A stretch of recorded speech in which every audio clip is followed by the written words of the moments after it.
आज हम लोग जोधपुर राज परिवार के दाह संस्कार स्थल पर हैं और ये जो जगह है ये देवकुंड के नाम से जानी जाती है। पीछे की तरफ एक देवकुंड तालाब है और इसके ठीक किनारे के ऊपर ये जसवंत थड़ा करके एक नायाब बिल्डिंग है। थड़ा का मतलब होता है स्मारक, मेमोरियल, और जसवंत सिंह जोधपुर के महाराजा का नाम था। जोधपुर के अद्वितीय और कई गुणों से अभिमंडित महाराजा जसवंत सिंह जी अपने टाइम के बहुत ही विख्यात योगाचार्य थे, जिनके गुरु थे महर्षि दयानंद जी सरस्वती। महाराजा जसवंत सिंह जी ने अपने मृत्यु से पहले ही अपने भाइयों और दरबारियों को ये अवगत करा दिया कि मेरे देवलोक होने के पश्चात किले के ठीक सामने देवकुंड जो जगह है उस जगह पर मेरा दाह संस्कार करवाया जाए। तो उनकी इच्छा के मुताबिक किले से ठीक सामने दिखे एक ऐसी पहाड़ी, समतल पहाड़ी के ऊपर ये जसवंत थड़ा बनवाया गया और उनके पुत्र सरदार सिंह जी जो बाद में महाराजा बने थे और उनकी जो महारानी थी उनके निर्देशन में ये जसवंत थड़ा बना है। तो जैसा मैंने बताया कि थड़ा का मतलब होता है मेमोरियल और जसवंत सिंह जी जोधपुर के महाराजा का नाम था।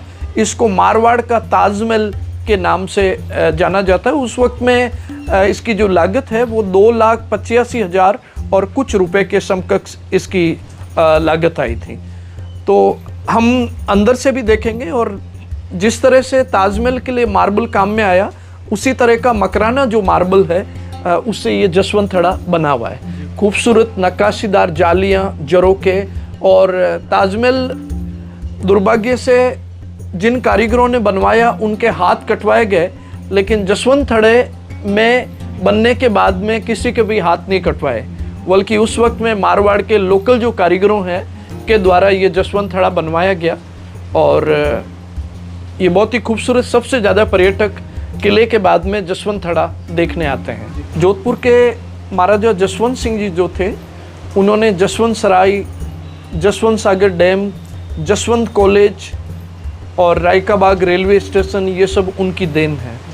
और जसवंत सिंह जी जिस जगह पर देवलोक हुए, यहाँ रायका बाग पैलेस के अंदर वो देवलोक हुए और यहाँ उनकी बॉडी को जब लाया गया, हम जिस जगह पर खड़े हैं इस जगह पर उनकी बॉडी को जलाया गया था और उनके ऊपर ये छतरी बनी हुई है। ये वही जगह है जहाँ पर उनको जलाया गया था। और सबसे खास बात यह है कि उनके 2 पालतू पिकॉक थे, मोर थे, जिनको अपने हाथ से दाना खिलाते थे वो। जसवंत सिंह जी का दाह संस्कार इस जगह पर हो रहा था, अग्नि प्रज्वलित हो रही थी, लपटें ऊपर तक थी। इस दौरान वो दोनों मोर आकर के और उनके साथ में जिंदा जल गए, स्वाह हो गए उनके साथ में।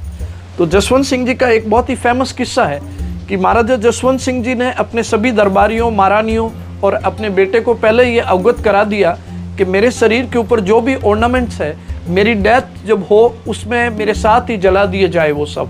तो एक दिन उन्होंने अपनी सांस को रोक लिया, क्योंकि योग के ऊपर उनका कठिन अभ्यास था, और अपनी सांस रोक ली। राजवेद आया और उसने आकर के जैसे ही महाराजा जसवंत सिंह की नब्ज देखी तो उन्होंने सभी को ये अवगत करा दिया कि अब ये नहीं रहे। उनकी बॉडी को जब जनाना में ले जाया गया और मर्दाना और जनाना में सभी जगह उनकी बॉडी के ऊपर जो भी ऑर्नामेंट्स थे वो सारे के सारे निकाल लिए गए। और एक टाइम तो हद हो गया कि एक उंगली के अंदर जो अंगूठी थी वो निकालने की कोशिश करी, क्योंकि उसमें अनकट डायमंड था, लेकिन वो अंगूठी निकली नहीं। तो छुरा लेकर आए उस उंगली को काटने के लिए। छुरा जैसे ही उंगली के ऊपर लगा तो जसवंत सिंह जी के मुंह से निकला, खायो पियो खर्चियो रखियो सोई साथ, जसवंत सिंह सोवियो माल पराए हाथ। तो इसके बाद उन्होंने ये डिसाइड किया कि जब मेरे पास में जो भी चीज़ है मेरे साथ में ये नहीं जाने वाली, तो मैं किसके लिए इकट्ठा करूं।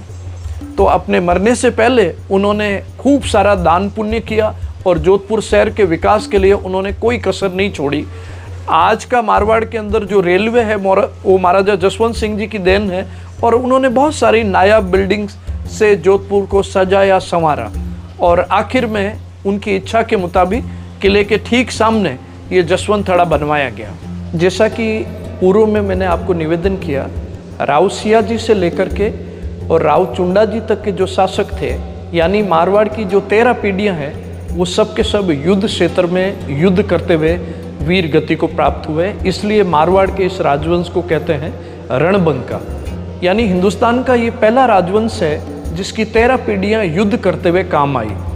उसके बाद के जो राजा है उसमें राव जोधा जी, जिन्होंने 1459 में अपने नाम से जोधपुर शहर बसाने के बाद मेहरानगढ़ बनवाया। तो मेहरानगढ़ के ठीक सामने ये जसवंतथड़ा है, और जसवंतथड़े के बनने से पहले मारवाड़ में दूसरे जो राजा हुए उन सभी का दाह संस्कार स्थल जो है वो मंडोर में था। अभी मंडोर गार्डन है, लेकिन उसमें लाल पत्थर के बहुत सारे खूबसूरत स्मारक है। और मंडोर से पीछे की तरफ अपन जाएंगे तो वहाँ पर पंचकुंडा करके एक जगह है, वहाँ पर रानियों का दाह संस्कार स्थल था। और रानियों के दाह संस्कार स्थल के ऊपर बहुत ही खूबसूरत कलात्मक अलग अलग तरह की छतरियाँ बनाई गई है। उन कई छतरियों में शिलालेख भी है, और उसकी प्राण प्रतिष्ठा वगैरह जो हुई है उससे संबंधित सारे डॉक्यूमेंट्स मेहरानगढ़ में हैं। लेकिन जसवंतथड़े के बारे में मूल रिकॉर्ड अगर अपन देखें तो ये महाराजा जसवंत सिंह जी द्वितीय का जो स्मारक है वो उनकी महारानी विजय कुंवर बा, जो जामनगर स्टेट की राजकुमारी थी, और उनके निर्देशन में ये जसवंतथड़ा बना है। और ख़ास बात यह कि विजय कुंवर बा जो है वो जामनगर से थी, और जाम साहब रणजीत सिंह, जिनके नाम के ऊपर क्रिकेट की रणजी ट्रॉफी है, उनकी वो बहन थी जिन्होंने ये जसवंतथड़ा बनवाया है। तो अभी हम अंदरूनी दृश्य जसवंतथड़ा का जो देख रहे हैं, इसमें इस तरफ जो आप देखेंगे मारवाड़ के वो सारे राजा हैं जिन्होंने लगभग 800 साल तक मारवाड़ के ऊपर रूल किया। यानी राव सिया जी से लेकर के और महाराजा हनुमंत सिंह जी तक के फोटोज़ आप यहाँ देखेंगे। और इसमें मोस्टली वो राजा है जिनके बारे में पूर्व में मैंने आपको निवेदन किया कि वो युद्ध क्षेत्र में वीरता दिखाने वाले ज़्यादातर शासक हुए। अभी सावन का महीना है, और महाराजा जसवंत सिंह जी जैसे कई राजा हैं जिनको लोक देवता के रूप में माना जाता है। तो ये हमारे यहाँ 3 जूले हैं। इन जूलों में आप देखेंगे सबसे बीच में जो विद्यमान है वो महाराजा जसवंत सिंह जी है, जिनका ये जूला है। इनकी नित्य पूजा यहाँ की जाती है।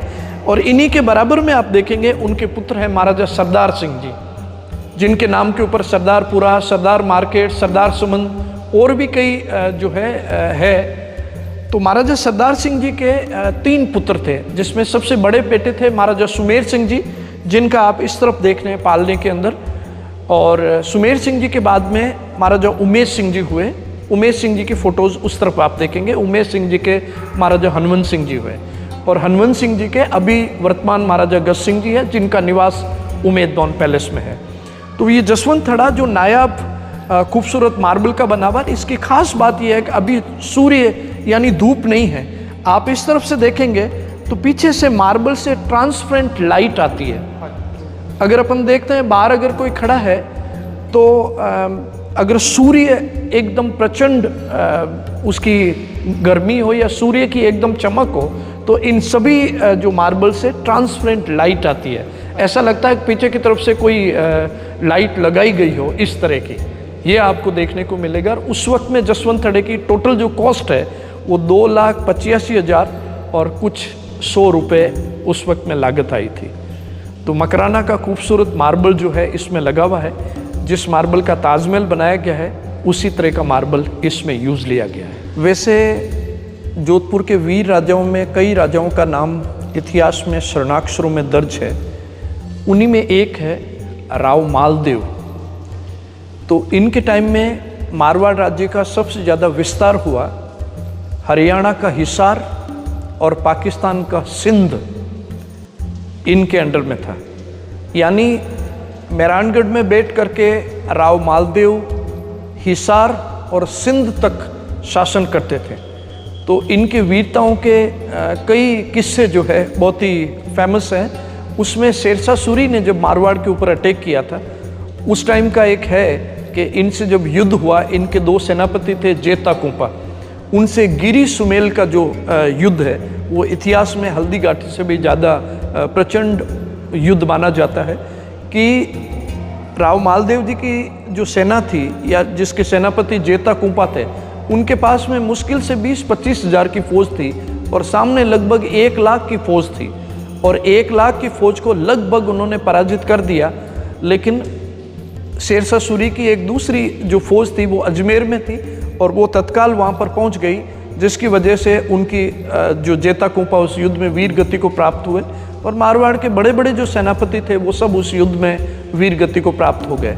तो शेरशाह सूरी का जवाब था, खुदा का शुक्र है कि मैंने छल से काम लिया, वरना मुट्ठी भर बाजरे के लिए मैं हिंदुस्तान की सल्तनत खो बैठता। उसका मतलब ये है कि मैंने छल से काम लिया, और अगर वो छल से काम नहीं लेता तो मारवाड़ में तो बाजरे के अलावा कुछ नहीं होता।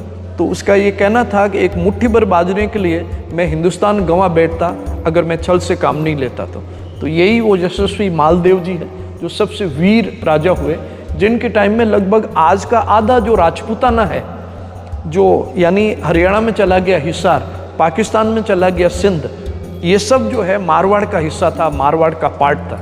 ऐसे थे राव मालदेव। ये जोधपुर के महाराजा मान सिंह जी हैं।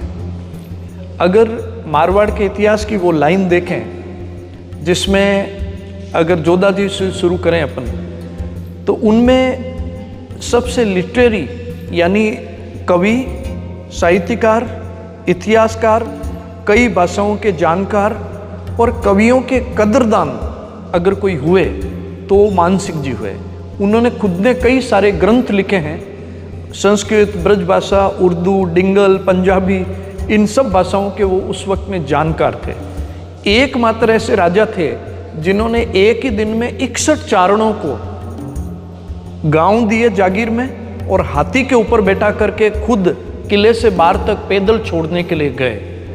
तो उनके वक्त में उदयपुर और जयपुर में कई जागीरदार राजा लोग कहते थे कि मारवाड़ एक ऐसी रियासत है जहाँ पर चारण लोग, कवि लोग तो हाथियों के ऊपर फिरते हैं और राजा खुद पैदल।